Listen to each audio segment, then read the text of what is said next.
کہہ دو کہ میرے اور تمہارے درمیان اللہ ہی گواہ کافی ہے، وہی اپنے بندوں سے خبردار ہے اور ان کو دیکھنے والا ہے۔ اور جس شخص کو اللہ ہدایت دے وہی ہدایت یاب ہے، اور جن کو گمراہ رہنے دے تو تم اللہ کے سوا ان کے رفیق نہیں پاؤ گے۔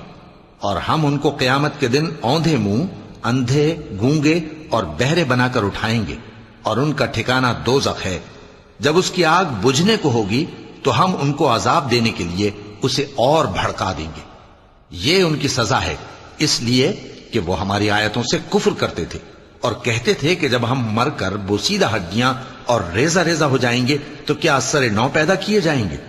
کیا انہوں نے نہیں دیکھا کہ اللہ جس نے آسمانوں اور زمین کو پیدا کیا ہے اس بات پر قادر ہے کہ ان جیسے لوگ پیدا کر دے، اور اس نے ان کے لیے ایک وقت مقرر کر دیا ہے جس میں کچھ بھی شک نہیں، تو ظالموں نے انکار کے سوا اسے قبول نہ کیا۔